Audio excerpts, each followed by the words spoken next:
ফেরেশতারা ডাক দিয়ে বলবে, আল্লাহ, ফজরের সময়ও আমরা যখন গিয়েছি আপনার বান্দাকে নামাজ পড়তে দেখেছি, আবার যখন আসরের সময় চলে আসতেছি ওই সময়ও আপনার বান্দাকে নামাজরত অবস্থায় দেখে আসছে।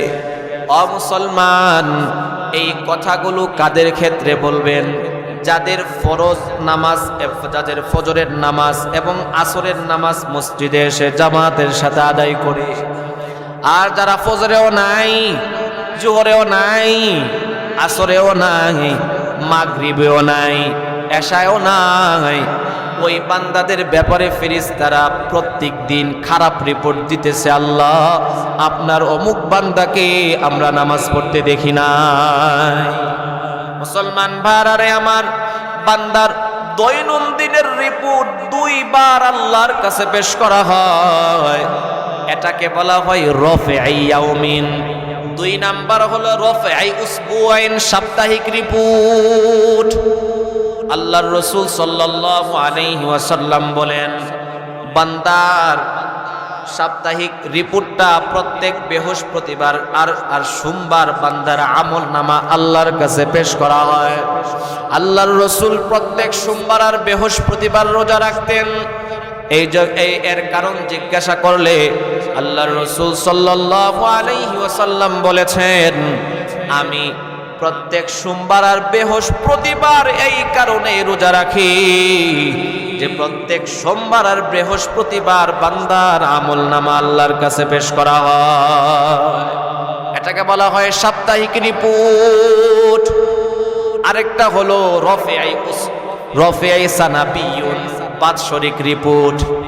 এই বাৎসরিক রিপোর্টটা পেশ করা হয় শাবান মাসে। মুসলমান ভাইরা আমার, যারা প্রাইভেট কোম্পানিতে চাকরি করেন আপনারা অবশ্যই জানেন, যারা এই রকম প্রাইভেট কোম্পানিগুলোতে প্রত্যেক দিনের একটা হিসাব দিতে হয়, সাপ্তাহিক একটা হিসাব দিতে হয়, মাসিক আরেকটা হিসাব দিতে হয়, বাৎসরিক আরেকটা হিসাব দিতে হয়। বান্দারা আমল নামাটা বাৎসরিক ভাবে যে রিপোর্টটা পেশ করা হয়, ওই রিপোর্টটা পেশ করা হয় রমজান শাবান মাসে। মুসলমান ভাইরা আমার, আমরা যারা দৈনন্দিনের রিপোর্টগুলো ভালো করতে পারি নাই, আমরা যারা সাপ্তাহিক রিপোর্টগুলো ভালো করতে পারি নাই, এখনো সময় আছে, এখনো সময় আছে, এখনো সময় আছে। বাৎসরিক এই যে আমি সন্তানের হাতে লেখাপড়া অবস্থায় বড় একটা মোবাইল ফোন কিনে দিলাম, এটা কেমন যেন শিয়ালের কাছে মুরগি বর্গা দেওয়ার মতো। উদাহরণস্বরূপ মনে করুন, আপনি বিশাল বড় একটা মুরগির খামার করলেন, মুরগির খামারের মধ্যে অনেকগুলো মুরগি, আপনি এক চিপা দিয়ে একটা শিয়াল মুরগির খামারের ভিতরে ঢুকায়া দিলেন। এখন অন্তরে অন্তরে আশা, এই 10-15 দিন পরে আমি এই মুরগিগুলো বিক্রি করে লক্ষ টাকা ইনকাম করব, লাখপতি হব, কোটিপতি হব। কিন্তু খামারের মধ্যে শিয়াল ঢুকানো। আপনারা কি মনে করেন 10-15 দিন পরে যদি ওই ব্যক্তিটা মুরগির খামারের ভিতরে ঢুকে একটা মুরগি কেউ কি আস্ত পাইবে? না না, দেখা যাইবে কোনোটার পা নাই, দেখা যাবে কোনোটার মাথা নাই, দেখা যাইবে কোনোটার হাত নাই। শিয়াল সে তো সপ্তাহ 10 দিনের ভিতরে মুরগির খামারের ভিতরে তাণ্ডব চালাইবে, তাণ্ডব চালাইবে, তাণ্ডব চালাইবে। ঠিক তদরূপভাবে আমাদের অন্তরের মধ্যেও সন্তানকে নিয়ে অনেক আশা, আমার সন্তান অনেক কিছু হয়ে যাবে। আমার এই বিশাল বড় আশার ঘরের ভিতরে আমি একটা শিয়াল ঢুকায়া দিলাম, ওই শিয়ালের নাম হলো মোবাইল ফোন। মুসলমান ভাইরা আমার, একটা মুরগির খামারের সমস্ত মুরগিগুলোকে ধ্বংস করার জন্য যেমন একটা শিয়াল যথেষ্ট, ঠিক তদরূপ ভাবে বর্তমান জমানার একজন তরুণ তরুণীকে ধ্বংস করার জন্য একটা মোবাইল ফোনে যথেষ্ট। যদি সে সতর্ক না থাকে, যদি সে অসতর্কতার সাথে মোবাইল চালায়, একজন যুবক সে যদি অসতর্কতার সাথে মোবাইল চালায়, দেখা যাবে আস্তে আস্তে তার মন মানসিকতার মধ্যে পরিবর্তন আসবে, তার স্বাস্থ্য ভাঙতে থাকবে, তার মেধা দিনকে দিন কমতে থাকবে, সে গোপন গুনাহের মধ্যে লিপ্ত হয়ে পড়বে, এক পর্যায়ে সে কাপুরুষ হয়ে যাবে। কথা কোন ঠিক না? এই জন্য অভিভাবক যারা আছে আমরা সন্তানের ক্ষেত্রে, এই মোবাইলের ক্ষেত্রে আমাদেরকে সতর্ক থাকা লাগবে। যদি আমরা সন্তানকে ভালো বানাইতে চাই, আপনার সন্তান শহরে লেখাপড়া করে, দূরে থাকে, মোবাইলে কথা বলা লাগে, ঠিক আছে, আপনি একটা বাটন সেট কিনে দেন, নরমাল একটা সেট কিনে দেন, বিশাল বড় একটা দামি সেট আপনি সন্তানরে কিনে দিলেন। আর অন্তরের মধ্যে আশা, আমার সন্তান লেখাপড়া করে বায়েজিদ বুস্তামি হয়ে যাবে, খাজা মঈনুদ্দিন চিশতি হয়ে যাবে, কোশ্চেন কালিও সম্ভব না, কোশ্চেন কালিও সম্ভব না। কথা কোন ঠিক কি ঠিক না? মুসলমান ভাইরা আমার, এই মোবাইলের কারণে সন্তান মা বাবার কথা মানতে পারে না, মা বাবাকে ধমক দিয়ে বসে। মা ভাত রেডি করে সন্তানকে ডাকতে থাকে, বাবা ভাত খাইতে আসো, বারবার ডাকতে থাকে, বাবা ভাত খাইতে আসো, ভাত খাইতে আসো। সন্তান মার ডাক শুনে এক পর্যায়ে বিরক্ত হয়ে মাকে ধমক দিয়ে বলে, এত কথা বলে কেন? দেখো না মোবাইলের মধ্যে কাজ করতেছি, মোবাইলটা কাজটা শেষ করে নেই, এরপরে আসতেছি। এই যে সন্তান মাকে একটা ধমক দিল, যেই সন্তান তার মা বাবাকে ধমক দেয়, ওই সন্তানের প্রতি স্বয়ং আল্লাহ সন্তুষ্ট। ইসলাম কি বলে দেখেন, মা বাবার গুরুত্ব ইসলাম কোন পর্যায়ে দিয়েছে দেখেন। আল্লাহর রাসূল বলেন, আয় উম্মত শুনো, তুমি যদি নফল নামাজের মধ্যে দাঁড়ায় থাকো, তোমার মা জানে না আমার সন্তান নফল নামাজে দাঁড়িয়েছে, মা ডাক দিল, বাবা এদিকে আসো, শরীয়ত বলে নফল নামাজ ছেড়ে সন্তান তুমি তোমার মায়ের ডাকে সাড়া দাও। এই মা বাবাকে মোবাইলের কারণে সন্তান ধমক দিয়ে বসে। আল্লাহ রাব্বুল আলামিন পবিত্র কোরআনের মধ্যে বলেন, ওয়ালা তানহারহুমা, সাবধান করে বলে দিচ্ছে রে সন্তান, মা বাবারে ধমক দিবি না, মা বাবার সাথে নরম ভাষায় কথা বলো, মা বাবার সাথে নরম ভাষায় কথা বলো, মা বাবাকে ধমক দিবা না, মা বাবার সাথে নরম ভাষায় কথা বলো। এই রকম সন্তানকে এখন সমাজে পাওয়া যায়? কথা বলেন, সমাজে আছে? নাই। না থাকার কারণ হলো আমরা অভিভাবক যারা আছি আমরা নিজেই এর জন্য দায়ী। আমরাই আমাদের সন্তানদেরকে কোরআন শিখাই না, আমরাই আমাদের সন্তানদেরকে হাদিস শিখাই না।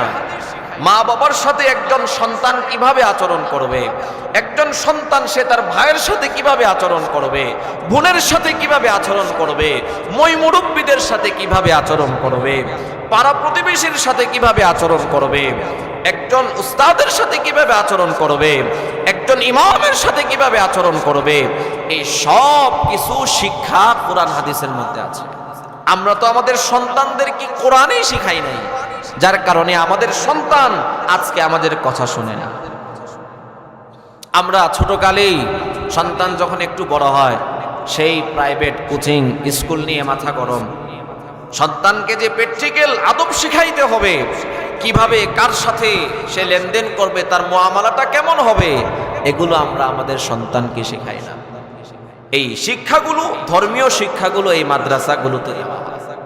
এই মাদ্রাসাগুলোতে ছোট্ট ছোট্ট বাচ্চাদেরকে কিভাবে কোরআন পড়তে হবে, কিভাবে হাদিস শিক্ষা করতে হবে, সব কিছু শেখানো হয়। কিভাবে কাদের সাথে ব্যবহার করা লাগবে, মা বাবার সাথে কিভাবে আচরণ করবে, পাড়া প্রতিবেশীর সাথে, মই মুরব্বীর সাথে কিভাবে আচরণ করবে, সব কিছু প্র্যাকটিক্যাল এই মাদ্রাসাগুলোতে শেখানো হয়। মুসলমান ভাইরা আমার, আজকে আমরা কোরআন থেকে বহু দূরে, অথচ এই কোরআন এটা হলো আমাদের জীবন বিধান। এই কোরআনের 5টা হক আছে আমাদের উপরে। আমরা যদি কোরআনের 5টা হককে না মানি, কিয়ামতের ময়দানে আল্লাহর রাসূল আমাদের বিরুদ্ধে অভিযোগ করবে। মুসলমান ভাইরা আমার, কোরআনের 1 নাম্বার হক হলো কোরআনের প্রতি আজমত রাখা, কোরআনের প্রতি সম্মান রাখা। আমার ঘরের মধ্যে যেন কোরআনটা অবহেলিত না হয়, আমার ঘরের মধ্যে যেন কোরআনটা ধুলাবালির মধ্যে না পড়ে থাকে। কোরআনের সম্মান, এটা হলো কোরআনের 1 নাম্বার হক। কোরআনের 2 নাম্বার হক হলো কোরআন শ্রবণ করা, কোরআন শ্রবণ করা। আল্লাহ রাব্বুল আলামিন পবিত্র কোরআনের মধ্যে বলেন, وَإِذَا قُرِئَ الْقُرْآنُ فَاسْتَمِعُوا لَهُ وَأَنصِتُوا لَعَلَّكُمْ تُرْحَمُونَ।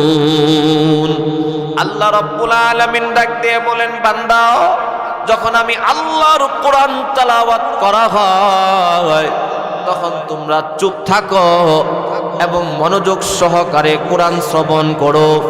এই 2টা গুণের সাথে যদি আমরা কোরআন শ্রবণ করতে পারি, আল্লাহ পাক বলেন, লাআল্লাকুম তুরহামুন, আমি আল্লাহ তোমাদের প্রতি রহমত আর দয়া বর্ষণ করব। কোরআনের 2 নাম্বার হক হলো কোরআন বেশি বেশি করে শ্রবণ করা। কোরআনের 3 নাম্বার হক হলো কোরআন বেশি বেশি করে তেলাওয়াত করা, বেশি বেশি করে তেলাওয়াত করা। আল্লাহর রাসূল তিরমিজি শরীফের মধ্যে হাদিস আসছে, আল্লাহর রাসূল সাল্লাল্লাহু আলাইহি ওয়াসাল্লাম বলেন, কেউ যদি কোরআনের 1টা হরফ তেলাওয়াত করে, আল্লাহ রাব্বুল আলামিন তাকে 10টা নেকি দান করবেন। আল্লাহর রাসূল বলেন, লা আকুলু আলিফ লাম মিম হারফুন বাল আলিফুন হারফুন ওয়া লামুন হারফুন ওয়া মিমুন হারফুন। পয়গম্বর বলেন, আমি এই কথা বলি না আলিফ লাম মিম 3টা অক্ষর মিলে 1টা হরফ, বরং আল্লাহর রাসূল বলেন আলিফ 1টা হরফ, লাম 1টা হরফ, মিম 1টা হরফ। কেউ যদি আলিফ লাম মিম তেলাওয়াত করে, আল্লাহর রাসূল বলেন সাথে সাথে মহান আল্লাহ তার আমলনামায় 30টা নেকি লিখে দেয়। মুসলমান ভাইরা আমার, কোরআনের 3 নাম্বার হক হলো বেশি বেশি করে কোরআন তেলাওয়াত করা। কোরআনের 4 নাম্বার হক বেশি যতটুকু সম্ভব কোরআন মুখস্থ করা। যার দ্বারা যতটুকু সম্ভব আপনি আপনার সাধ্য অনুযায়ী আপনি কোরআন মুখস্থ করতে থাকেন, এটা কোরআনের একটা হক। তিরমিজি শরীফের মধ্যে হাদিস আসছে, আল্লাহর রাসূল সাল্লাল্লাহু আলাইহি ওয়াসাল্লাম বলেন, কিয়ামতের ময়দানে আল্লাহ রাব্বুল আলামিন বান্দাদেরকে ডেকে ডেকে বলতে থাকবেন, ইকরা ওয়ারতাকি, বান্দা পড়তে থাকো আর 1 তলা উপরে উঠতে থাকো। ওয়ারাত্তিল কামা কুনতা তুরাত্তিলিদ দুনিয়া, দুনিয়ার জমিনে যেই রকম ভাবে ধীর স্থিরতার সাথে তুমি কোরআন তেলাওয়াত করতে, ওই রকম ভাবে ধীর স্থিরতার সাথে বান্দা তুমি কোরআন তেলাওয়াত করতে থাকো আর 1 তলা উপরে উঠতে থাকো। ফাইন্না মানজিলাকা ইনদা আখিরি আয়াতান তাকরাউহা। আল্লাহর রাসূল বলেন, আল্লাহ রাব্বুল আলামিন বলবেন, বান্দা যেখানে গিয়ে তোমার কোরআনের আয়াতের তেলাওয়াত শেষ হবে, ওই জায়গাটাই হবে বান্দা তোমার বাসস্থান। এখন আপনি যদি কষ্ট করে কোরআনের 10টা আয়াত মুখস্থ করেন, আল্লাহর রাসূলের হাদিস বলে আল্লাহ রাব্বুল আলামিন আপনাকে 10 তলা ভবনের মালিক বানায় দিবেন। আর আপনি যদি কষ্ট করে 100 কোরআনের আয়াত মুখস্থ করেন, আল্লাহ রাব্বুল আলামিন কিয়ামতের ময়দানে আপনাকে 100 তলা ভবনের মালিক বানায় দিবেন। আপনি যদি কষ্ট করে কোরআনের 500 আয়াত মুখস্থ করেন, আল্লাহ রাব্বুল আলামিন আপনাকে কিয়ামতের ময়দানে 500 তলা ভবনের একটা মালিক বানায় দিবেন। এই জন্য বাজান, যার যতটুকু সামর্থ্য আছে আপনি কোরআন মুখস্থ করার চেষ্টা করেন। কোরআন মুখস্থ করা এটা হলো কোরআনের 4 নাম্বার হক। 5 নাম্বার হক হলো তাদাব্বুরে কোরআন, কোরআনের অর্থ বুঝার চেষ্টা করা। কোরআনের অর্থ বুঝার চেষ্টা করা এটা হলো কোরআনের 5 নাম্বার হক। সেই যে বক্তব্যে আমরা কোরআন শিখেছি, এখনো পর্যন্ত কোরআনের অর্থগুলো বোঝার জন্য চেষ্টা করি নাই। আহা মুসলমান, আল্লাহর আদালতে তোমার জবাবটা কি হবে? আল্লাহ রাব্বুল আলামিন তো চান আমি আল্লাহ কোরআনের মাধ্যমে বান্দাকে যেই মেসেজগুলো দিয়েছি, আমার বান্দা কোরআনগুলো, কোরআনের আয়াত তেলাওয়াত করবে আর ওই মেসেজ অনুযায়ী নিজের জীবনকে সে সাজাইবে। আল্লাহ রাব্বুল আলামিন পবিত্র কোরআনের মধ্যে বলেন, আফালা ইয়াতাদাব্বারুনাল কোরআন। আল্লাহ রাব্বুল আলামিন বড় মায়া করে মানুষদেরকে বলতেছেন, দুনিয়ার মানুষ, তোমরা কি আমার কোরআন নিয়ে একটু গবেষণা করবে না? আমার কোরআনটা বোঝার জন্য একটু চেষ্টা করবা না? আম আলা কুলুবিন আকফানুহা, নাকি তোমাদের অন্তরের মধ্যে তালা লাগানো হয়ে গিয়েছে? মুসলমান ভাইরা রে আমার, কোরআন যে বান্দা বুঝার জন্য চেষ্টা করবে না, আল্লাহ পাক বলেন আমি আল্লাহ তার অন্তরের মধ্যে কুদরতি একটা তালা লাগায়া দিব। কুদরতি তালা। ঘরের দরওয়াজার মধ্যে যদি তালা লাগানো থাকে, ওই ঘরের মধ্যে যেমন প্রবেশ করা সম্ভব না, মুসলমান মনে রাখবেন, যার অন্তরের মধ্যে আল্লাহ রাব্বুল আলামিন কুদরতি তালা ঝোলায়া দিবেন, ওই বান্দার দ্বারাও হেদায়াতি কথাগুলা সে নিজের মধ্যে ধারণ করা সম্ভব না। মুসলমান ভাইরা রে আমার, আল্লাহ রাব্বুল আলামিন পবিত্র কোরআনের মধ্যে বলেন, কিতাবুন আনসালনাহু ইলাইকা মুবারাক। এ দুনিয়ার মানুষ শুনো, আমি আল্লাহ বান্দা তোমাদেরকে বরকতময় এক কোরআন তোমাদের কাছে নাজিল করেছি। লিয়াদাব্বারু আয়াতিহি, যেন তোমরা আমার কোরআন নিয়ে একটু গবেষণা করো, অর্থ বোঝার জন্য চেষ্টা করো।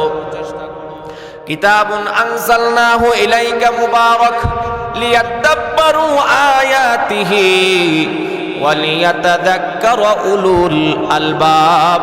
আল্লাহ রাব্বুল আলামিন বলেন, যারা জ্ঞানী আছে, যারা বিচক্ষণ আছে, অবশ্যই তারা আমার কোরআন নিয়ে গবেষণা করবে। মুসলমান ভাইরা রে আমার, আম্মা জান আয়েশা সিদ্দিকা রাদিয়াল্লাহু তাআলা আনহা, তিনি যখন তাহাজ্জুদের নামাজের মধ্যে একদিন দাঁড়াইলেন, এই আয়াত যখন আসলো, ফামান্নাল্লাহু আলাইনা ওয়া ওয়াকানা আযাবাস সামূম। আয়াতের অর্থ হলো, আল্লাহ আপনার পূর্ণ অনুগ্রহ আর দয়া আপনি আমাদেরকে দান করেন। ওয়া ওয়াকানা আযাবাস সামূম, এবং জাহান্নামের কঠিন আযাব থেকে আমাদেরকে আপনি হেফাজত করেন। আম্মা জান আয়েশা যখন নামাজের মধ্যে এই আয়াত পড়তেছিলেন, অর্থের প্রতি খেয়াল করে তিনি বারবার এই আয়াত তেলাওয়াত করতেছিলেন। ফামান্নাল্লাহু আলাইনা ওয়া ওয়াকানা আযাবাস সামূম। আল্লাহ আপনার পূর্ণ অনুগ্রহ, দয়া আপনি আমাদেরকে দান করেন, এবং আপনার জাহান্নামের আযাব থেকে আমাদেরকে আপনি হেফাজত করেন। এই আয়াত বারবার আম্মা জান আয়েশা নামাজে পড়তেছিলেন।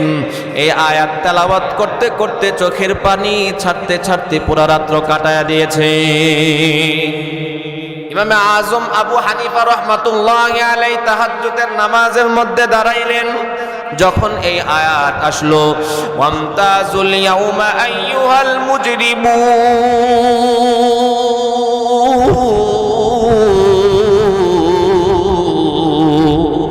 কিয়ামতের ময়দানে আল্লাহ রাব্বুল আলামিন ডাক দিয়ে বলবেন, এই গুনাহগারের দল, তোরা আমার নেককার বান্দাদের থেকে আলাদা হয়ে যা, নেককার বান্দা থেকে আলাদা হয়ে যাও। এই আয়াত যখন হযরতে ইমাম আজম আবু হানিফা রাহমাতুল্লাহি আলাইহি পড়তেছিলেন, আয়াতের প্রতি খেয়াল করে চোখের পানি ছাড়তে ছাড়তে তিনি পুরা রাত্র কাটায়া দিয়েছে। ও মুসলমান, আমরাও তো নিজেকে মুসলমান দাবি করি, আমরাও তো নিজেকে রাসূলের আশিক দাবি করি। কয়দিন এমন হয়েছে কোরআনের আয়াত পড়তে পড়তে চোখের পানি ছাড়তে ছাড়তে পুরা রাত্র কাটিয়ে দিয়েছে? কয়দিন হয়েছে? তাদাব্বুরে কোরআন, কোরআনের অর্থ বোঝার চেষ্টা করা, এটা হলো কোরআনের 5 নাম্বার হক। এই হলো কোরআনের 5টা হক। 1 নাম্বার হলো কোরআনের প্রতি আজমত রাখা, 2 নাম্বার হলো কোরআন বেশি বেশি করে শ্রবণ করা, 3 নাম্বার হলো কোরআন বেশি বেশি করে তেলাওয়াত করা, 4 নাম্বার হলো কোরআন যথাসাধ্য অনুযায়ী মুখস্থ করা, 5 নাম্বার হলো কোরআনের অর্থ বোঝার চেষ্টা করা। এই হলো কোরআনের 5টা হক। আমরা যদি এই 5টা হক আদায় করতে না পারি, কিয়ামতের ময়দানে আল্লাহর রাসূল আমাদের বিরুদ্ধে আল্লাহর কাছে অভিযোগ করবে। ওয়াকালার রাসূল ইয়া রাব্বি ইন্না কওমি ইত্তাখাযু হাযাল কুরআনা মাহজুরা। আল্লাহর রাসূল কিয়ামতের ময়দানে যারা কোরআনের হকগুলো আদায় করবে না, তাদের ব্যাপারে আল্লাহর কাছে অভিযোগ করবে, আল্লাহ, আমি দুনিয়া থেকে আসার পরে এই কোরআনকে তারা পরিত্যক্ত করে দিয়েছিল। আল্লাহর রাসূল যদি আমার আপনার বিরুদ্ধে অভিযোগ করে, উপায় থাকবে? কথা বলেন, উপায় থাকবে? সবাই বলেন, উপায় থাকবে? আল্লাহর রাসূল যদি আমাদের জন্য সুপারিশ না করেন, আমাদের তো উপায় নাই। সেই জায়গায় যদি আল্লাহর রাসূল আমাদের বিরুদ্ধে চলে যায়, আমাদের মতো কপাল পোড়াও আর কেউ থাকবে না। এই জন্য কোরআনের এই 5টা হক আমাদেরকে অবশ্যই আদায় করতে হবে। মুসলমান, মনে রাখবেন, যারা এই কোরআনকে আঁকড়ে ধরেছে, কোরআনের সাথে মহাব্বত রেখেছে, কোরআন মুখস্থ করেছে, তারা দুনিয়াতেও বাদশা হয়েছে, আখিরাতেও বাদশা হয়েছে। মুসলমান ভাইরা আমার, এক হাফেজ কোরআন শুধুমাত্র হিফজ শেষ করেছেন, আল্লাহর 30 পারা কোরআন ওই হাফেজ কোরআনের সিনার মধ্যে ধারণ করার পরে হাফেজ কোরআনের মাথার মধ্যে একটা ব্রেন টিউমার হয়েছে। তার বাবা ছিল একজন সাধারণ মসজিদের ইমাম। এই হাফেজ কোরআনকে নিয়ে যে হসপিটালে যাওয়া হয়, ডাক্তাররা পরীক্ষা করে দেখেন 2 লক্ষ 2.5 লক্ষ টাকা লাগবে ব্রেন টিউমারের অপারেশন করার জন্য। বাবা বলেন, আমি একজন সাধারণ মসজিদের ইমাম, আমার দ্বারা তো এত টাকা দেওয়া সম্ভব না। সর্বশেষ খবর পাইল, ঢাকা কাকরাইল ইসলামিক সেন্টার হসপিটালে একজন ডাক্তার আছে, দিন দরদি, উনার কাছে নিয়ে যাওয়া হলে অল্প টাকায় সন্তানের চিকিৎসা করানো হবে। নিয়ে যাওয়া হলো ঢাকা কাকরাইল ইসলামিক সেন্টার হসপিটালের ডাক্তার মাহফুজুর রহমানের কাছে। ডাক্তার মাহফুজুর রহমান হাফিজে কোরআনের পরীক্ষা করে দেখলেন মাথার টিউমারটা অনেক বড় হয়ে গিয়েছে, তাড়াতাড়ি করে তার ব্রেন টিউমারের অপারেশন করাইতে হবে। সাথে সাথে অপারেশনের রুমের মধ্যে নিয়ে যাওয়া হলো। বাস্তব ঘটনা, 2017 31 ডিসেম্বর রাত 11টার ঘটনা। ওই হাফেজে কোরআনের নাম ছিল ওবায়দুল্লাহর আত্মীয় স্বজনরা অপারেশনের রুমের বাহিরে বসে কান্না করতেছে আর বলতেছে, আল্লাহ রব্বুল আলামিন যদি সহায় না হয় তাহলে আমাদের সন্তানকে আর বাঁচানো যাবে না। ডাক্তার মাহফুজুর রহমান অপারেশনের রুমের মধ্যে চলে গেলেন। অপারেশন শেষ করে যখন ডাক্তার মাহফুজুর রহমান বের হলেন, ওবায়দুল্লাহর আত্মীয় স্বজনরা দৌড়ায়া ডাক্তার মাহফুজুর রহমানের কাছে চলে গেলেন। মাহফুজুর রহমান বললেন, অপারেশন সাকসেসফুল হয়েছে। এই কথা শোনা মাত্র উবাইদুল্লাহর আত্মীয় স্বজন যারা ছিল সকলের মুখের মধ্যে হাসি, কিন্তু বাজান উবাইদুল্লাহর বাবার মুখের মধ্যে হাসি নেই। চেয়ারের মধ্যে বসে এক কর্নারে টপ টপ করে চোখের পানিগুলো ছাড়তেছে। ডাক্তার মাহফুজুর রহমান উবাইদুল্লাহর বাবার পিঠের মধ্যে হাত বুলায়া বলতেছে, এই উবাইদুল্লাহর বাবা, তোর সন্তানের চিকিৎসা যদি অন্য জায়গায় করানো হতো 2 লক্ষ 2.5 লক্ষ টাকা লাগতো। আমি মাহফুজ 2 লক্ষ 2.5 লক্ষ টাকা নেব না, আমি শুধু 60,000 টাকা নেব। উবাইদুল্লাহর বাবা বলেন, আমি একজন সাধারণ মসজিদের ইমাম, আমি ইমামতি করে যে টাকা পাই ওই টাকা দিয়ে আমার ফ্যামিলিটা নিয়ে চলতে আমি হিমশিম খেতে হয়। আমি নিয়ত করেছিলাম আমার সন্তানটারে আমি কোরআনের হাফেজ বানাবো, আমার সন্তানটা আল্লাহর রহমতে কোরআনের হাফেজ হয়েছে। আমি নিজে না খাইয়া, আমার স্ত্রী না খাইয়া, অল্প অল্প টাকা দিয়ে আমার সন্তানটারে আমি কোরআনের হাফেজ বানিয়েছি। আমার মনের মধ্যে আশা ছিল আমি আমার সন্তানটারে আলেম বানাবো, কিন্তু আল্লাহর কি মর্জি, আমার সন্তানের মাথার মধ্যে একটা ব্রেন টিউমার হয়েছে। আমার মালিক বুঝি আমাকে পরীক্ষার মধ্যে ফেলেছে। এই কথা বলে উবাইদুল্লাহর বাবা চোখের পানিগুলো ছেড়ে কান্না করতেছে। ডাক্তার মাহফুজুর রহমান ডাক দিয়ে কয়, রে উবাইদুল্লাহর বাবা, তোর সন্তান 1 থেকে নিয়ে 30 পারা কোরআন পুরাটারে কি মুখস্থ করে ফেলেছে। ডাক্তারের কাছে বড় আশ্চর্য লাগতেছে, এত ছোট্ট একটা বাচ্চা কিভাবে 30 পারা কোরআনের হাফেজ হলো। এমন সময় উবাইদুল্লাহর উস্তাদ দৌড়ে আসলেন, এসে বলতেছেন, ডাক্তার সাহেব, উনার সন্তান আমার কাছে 30 পারা কোরআনের হাফেজ হয়েছে। সামনে আমাদের বোর্ড পরীক্ষা, সন্তানকে নিয়ে অনেক আশা ছিল ভালো একটা রেজাল্ট করবে। ডাক্তার মাহফুজুর রহমান উবাইদুল্লাহর বাবারে ডাকতে কইরে, উবাইদুল্লাহর বাবা, তোর সন্তান হাফেজে কোরআন, তুই আমারে আগে বলো নাই কেন? আসো তোমার সন্তানের কাছে যাব। অনলাইন পত্রিকা আওয়ার ইসলামের মধ্যে লেখা হয়, ডাক্তার মাহফুজুর রহমান উবাইদুল্লাহর বাবারে নিয়ে অপারেশনের রুমের মধ্যে চলে গেলেন। গিয়ে উবাইদুল্লাহর মাথার মধ্যে হাত বুলাইতেছেন, চোখের পানিগুলো ছেড়ে কান্না করতেছেন। কিছুক্ষণ পরেই হাফেজ কোরআন উবাইদুল্লাহর হুঁশ চলে আসছে। ডাক্তার মাহফুজুর রহমান বলতেছে, রে উবাইদুল্লাহ, শুনলাম তুমি নাকি 30 পারা কোরআনের হাফেজ হয়ে গিয়েছ। উবাইদুল্লাহ বলেন, আলহামদুলিল্লাহ, আল্লাহর দয়ায় আমি 30 পারা কোরআনের হাফেজ হয়েছি।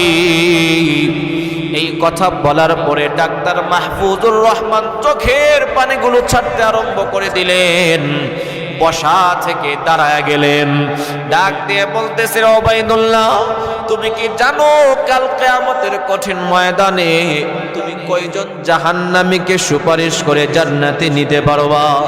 উবাইদুল্লাহ বলেন, উস্তাদদের জবান থেকে শুনেছি একজন হাফেজে কোরআন কমসে কম 10 জন জাহান্নামীকে সুপারিশ করে জান্নাতে নিয়ে যাবে।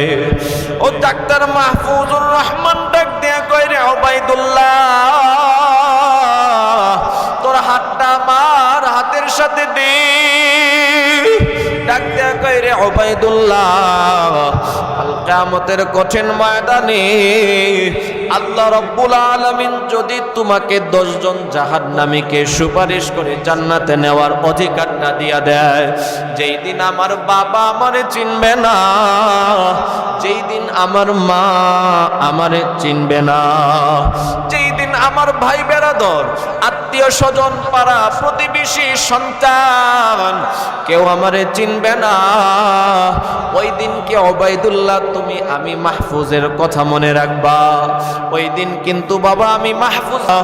এই কথা বলে ওবাইদুল্লাহর বাবারে ডাক দিয়ে বলতেছেন, রে ওবাইদুল্লাহর বাবা শুনো, জীবনে যত অপারেশন করেছি সব করেছি টাকার বিনিময়, আজকে তোর সন্তানের অপারেশন আমি কোনো টাকার বিনিময় করি নাই, আজকে আমি তোর সন্তানের অপারেশন করেছি একমাত্র মাওলা পাকের জান্নাতের বিনিময়।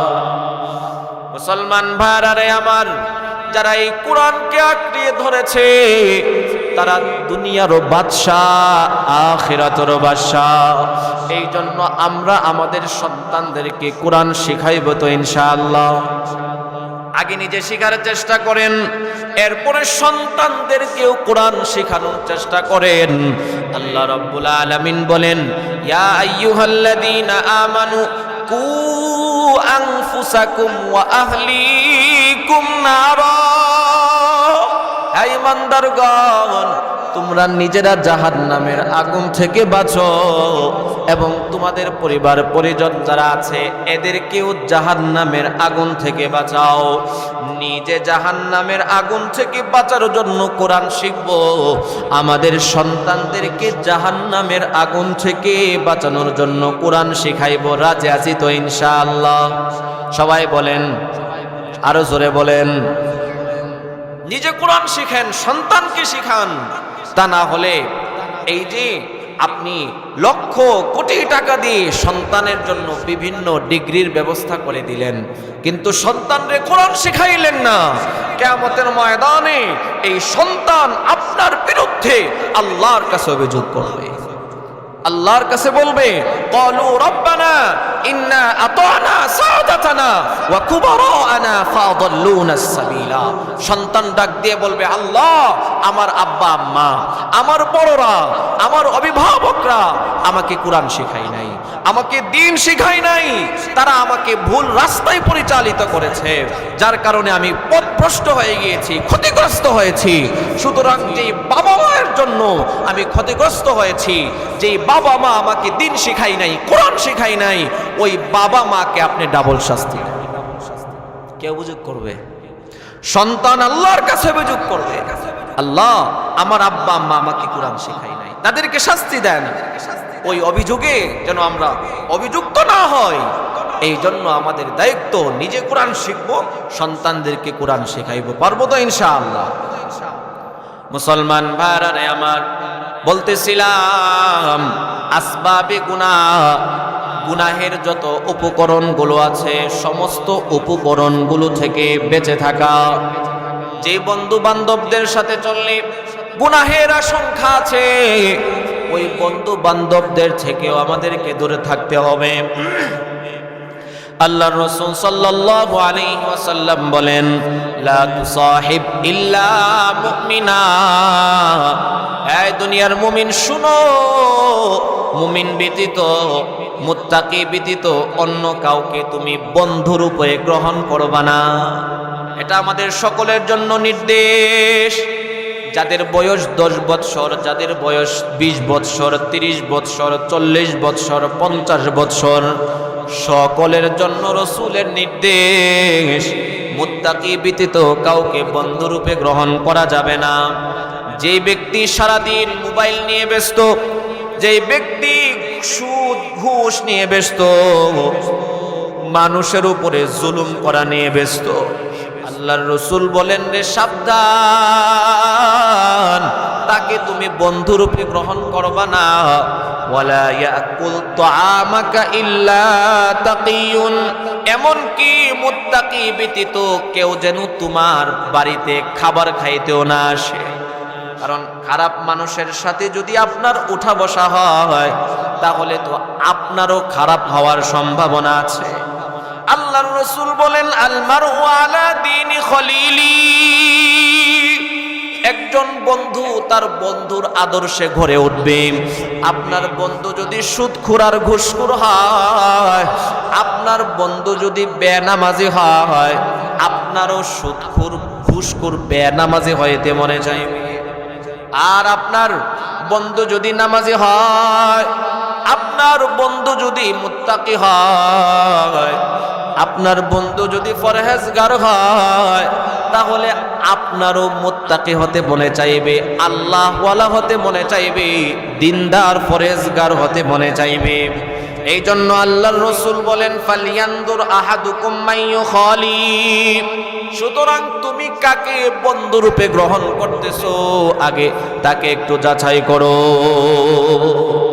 মুসলমান ভাইরা আমার, আল্লাহর রাসূলের কাছে সাহাবায়ে কেরামরা এসে বললেন ইয়া রাসূলুল্লাহ, আপনার মৃত্যুর পরে আমরা কার কথা শুনবো, কার সুহবতে যাইব, কার সাথে বন্ধুত্ব করব? আল্লাহর রাসূল তিনটা গুণের কথা বললেন। এক নম্বরে আল্লাহর রাসূল বললেন যাদের চেহারা দেখলে আল্লাহর কথা স্মরণ হয়, যাদের চেহারা দেখলে আল্লাহর কথা স্মরণ হয়।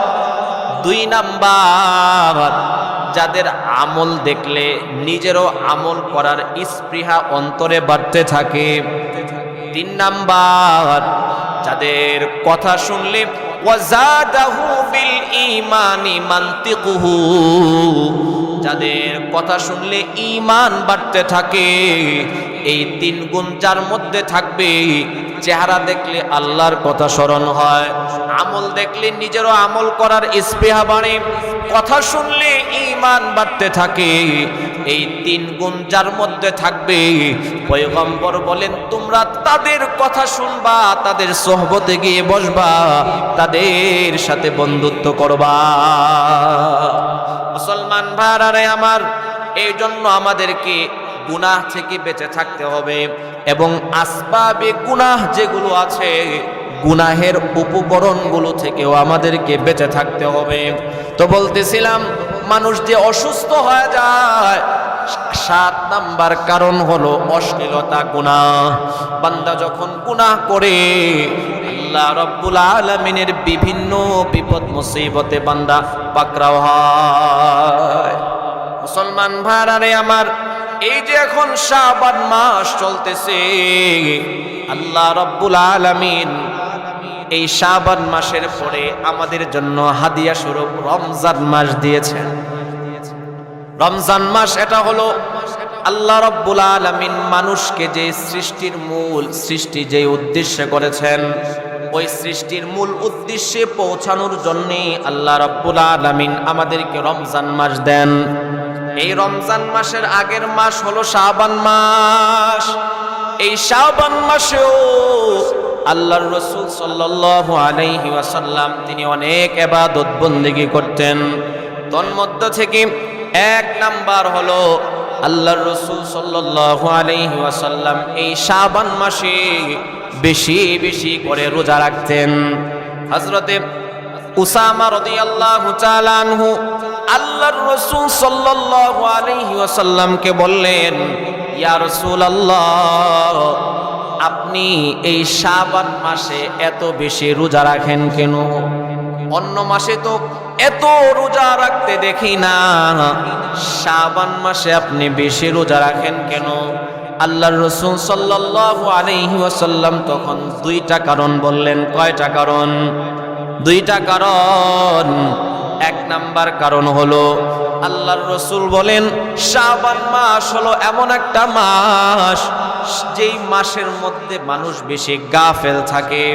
কারণ শাবান মাসের আগের মাস হলো রজব মাস। এই রজব মাসেও মানুষ ইবাদত বন্দেগী করে। শাবান মাসের পরের মাস হলো রমজান মাস। এই রমজান মাসেও মানুষ ইবাদত বন্দেগী করে। এই 2টার মাসের মাঝখানে শাবান মাসে মানুষ বেশি গাফেল থাকে। এই কারণে আল্লাহর রাসূল বলেন আমি বেশি বেশি শাবান মাসে রোজা রাখি। 2 নম্বরে আল্লাহর রাসূল বলেন শাবান মাস এমন একটা মাস যেই মাসের মধ্যে বান্দার আমলনামা আল্লাহর কাছে পেশ করা হয়। মুসলমান ভাইরা আমার, আল্লাহ রাব্বুল আলামিনের কাছে বান্দার আমলগুলো কয়বার পেশ করা হয়? এই প্রশ্নের ব্যাখ্যায় ইবনে রজব হাম্বলি রাহমাতুল্লাহি আলাইহি লাতাইফুল মাআরিফ একটা কিতাব আছে, ওই কিতাবের মধ্যে সুন্দর একটা ব্যাখ্যা দিয়েছেন। মানুষ দুনিয়াতে থাকা অবস্থায় তিন ভাবে বান্দার আমলনামা আল্লাহর কাছে পেশ করা হয়। মৃত্যুর পরে কিয়ামতের দিন আল্লাহ রাব্বুল আলামিনের কাছে তো বান্দার আমলনামা পেশ করা হবেই। আল্লাহ রাব্বুল আলামিন পবিত্র কোরআনের মধ্যে বলেন, ওয়াজাআত কুল্লু নাফসিম মাআহা সাইকু ওয়া শাহীদ। আল্লাহ রাব্বুল আলামিন বলেন, কিয়ামতের ময়দানে প্রত্যেকটা বান্দার সাথে দুইজন ফেরেশতা থাকবে। কয়জন ফেরেশতা বলেন? দুইজন ফেরেশতা। একজন হলো সায়েক, যিনি হাঁকায় নিয়ে যাইবেন, রাস্তা দেখায় নিয়ে যাইবেন। দুই নম্বর হলো শাহেদ, যিনি সাক্ষীদাতা। বান্দার আমলনামাটা আল্লাহর কাছে পেশ করবেন। জাযাআত কুল্লু নাফসিন মাআহা সাইকু ওয়া শাহীদ। একজন থাকবে হাঁকানেওয়ালা, রাস্তা দেখায় নিয়ে যাইবে। এই রাস্তা দেখানো আবার দুই প্রকার। এক প্রকার হলো বান্দা যদি নেককার হয় তাহলে বান্দাকে সম্মানের সাথে রাস্তা দেখায় নিয়ে যাইবে, আর বান্দা যদি বদকার হয় তাহলে বান্দা আল্লাহর সামনে যাইতে চাইবে না, বান্দাটারে ধাক্কায়া ধাক্কায়া আল্লাহর সামনে নিয়ে পেশ করা হবে। মুসলমান ভাইরা আমার, বান্দাকে যখন আল্লাহর সামনে বান্দা উপস্থিত হবে, ফেরেশতা বান্দার ব্যাপারে আল্লাহকে বলবে, মালিক, তোমার এই বান্দার সারা জীবনের আমলনামাটা আজকে তোমার সামনে পেশ করা হলো। আল্লাহর রাসূল বলেন, বান্দার আমলনামা যখন আল্লাহর সামনে পেশ করা হবে তখন বান্দার ডানেও কেউ থাকবে না, বামেও কেউ থাকবে না। বান্দা সরাসরি আল্লাহর সামনে দাঁড়ায় থাকবে, কোনো দুপাশে থাকবে না। ডানে তাকাইবে তো নেক আমল, বামে তাকাইবে তো নেক আমল, সামনে তাকাইবে জাহান্নামের আগুন ধাউ ধাউ ধাউ ধাউ করে জ্বলতে থাকবে। ও মুসলমান, আল্লাহর সামনে দাঁড়ানোর সেই ভয় আজকে আমাদের অন্তরের মধ্যে নাই। এই যে কথা বলতেছি, প্রত্যেকটা কথার হিসাব আল্লাহর কাছে দিতে হবে। এই যে হাঁটতেছি, হাঁটার হিসাব আল্লাহর কাছে দিতে হবে। এই যে প্রত্যেকটা মুহূর্ত সময় চলে যাইতেছে, প্রত্যেকটা সময়ের হিসাব আল্লাহর কাছে দিতে হবে। মুসলমান, উপায় নাই। কিয়ামতের ময়দানে বান্দার আমলনামা আল্লাহর কাছে পেশ করা হবে, কিন্তু বান্দা দুনিয়াতে থাকা অবস্থায় তিন ভাবে বান্দার আমলনামা আল্লাহর কাছে পেশ করা হয়। কয়ভাবে বলেন? তিন ভাবে। এক নাম্বার হলো রফাই উসবুআইন, রফাই ইয়াউমিন, দৈনন্দিনের আমলনামা। বান্দার দৈনন্দিনের আমলনামা দুইবার আল্লাহর কাছে পেশ করা হয়। বুখারী শরীফের মধ্যে হাদিস আসছে, আল্লাহর রাসূল সাল্লাল্লাহু আলাইহি ওয়াসাল্লাম বলেন, তোমাদের কাছে পালাক্রমে দুইজন ফেরেশতা, দুই দল ফেরেশতা তোমাদের কাছে পালাক্রমে দুই দল ফেরেশতা দুনিয়াতে আগমন করেন। রাতে একদল ফেরেশতা আগমন করেন, দিনে আরেক দল ফেরেশতা আগমন করেন। ফজরের আর যারা রাতে অবস্থান করেন তারা ফজরের সময় চলে যায়, আর যারা দিনে অবস্থান করে তারা আসরের সময় চলে যায়। আর এই উভয় দল ফেরেশতা একত্রিত হয় ফজর এবং আসরের সময়।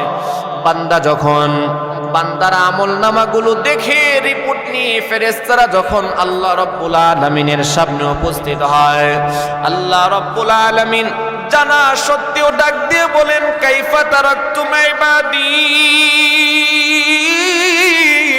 এই ফেরেশতারা আমার বান্দাদেরকে দুনিয়ার জমিনে কোন অবস্থায় দেখে আসছো। আল্লাহ রব্বুল আলামিন জানা সত্ত্বেও বলেন, কারণ আল্লাহ রব্বুল আলামিনের কাছে বান্দার প্রশংসা শুনতে বড় ভালো লাগে। মা বাবার কাছে যেমন সন্তানের প্রশংসা শুনতে বড় ভালো লাগে, আল্লাহ রব্বুল আলামিনের কাছেও মা বাবার প্রশংসা শুনতে বড় ভালো লাগে। আল্লাহ রব্বুল আলামিন জানা সত্ত্বেও বলবেন, আমার বান্দাদেরকে কোন অবস্থায় রেখে আসছো? ফেরেশতারা ডাক দিয়ে বলবেন, তারাকতুম আতাইনাহুম ওয়া হুম ইউসাল্লুন, তারাকনাহুম ওয়া হুম ইউসাল্লুন। ফেরেশতারা ডাক দিয়ে বলবে, আল্লাহ, ফজরের সময়ও আমরা যখন গিয়েছি আপনার বান্দাকে নামাজ পড়তে দেখেছি, আবার যখন আসরের সময় চলে আসতেছি ওই সময়ও আপনার বান্দাকে নামাজরত অবস্থায় দেখে আসছে। ও মুসলমান, এই কথাগুলো কাদের ক্ষেত্রে বলবেন?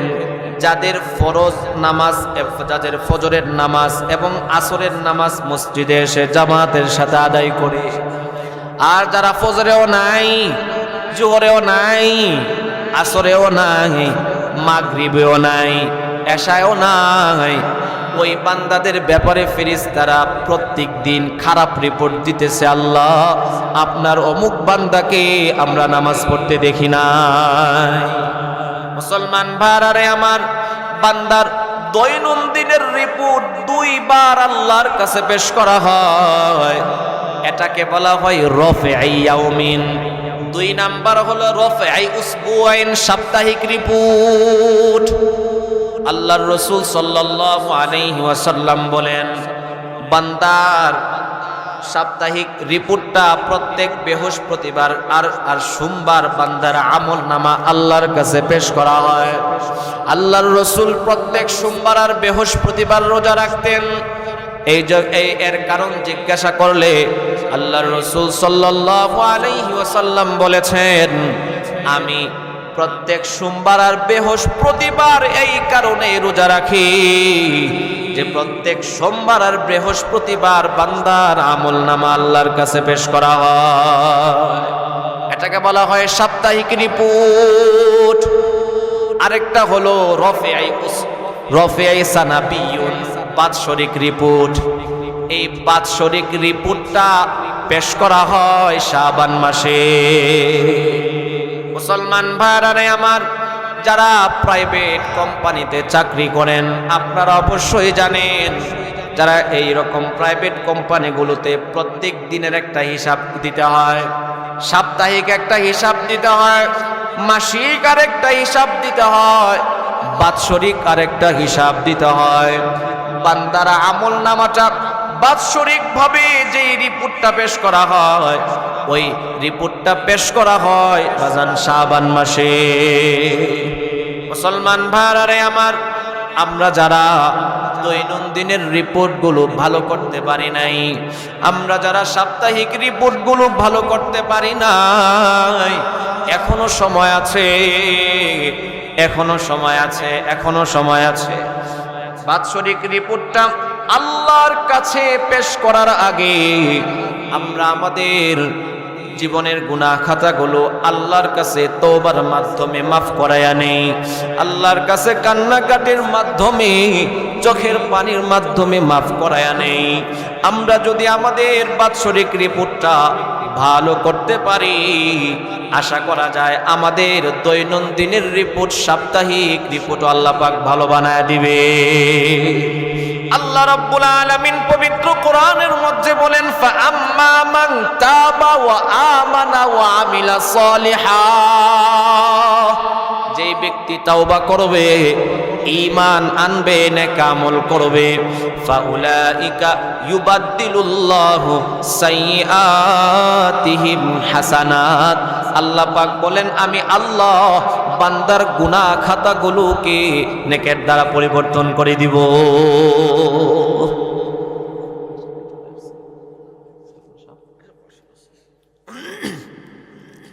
মুসলমান ভাইরা আমার, এই জন্য আল্লাহর রাসূল সাল্লাল্লাহু আলাইহি ওয়াসাল্লামের বাৎসরিক রিপোর্টটা যেন ভালো হয়, এই জন্য পয়গম্বর শাবান মাসে বেশি বেশি রোজা রাখতেন।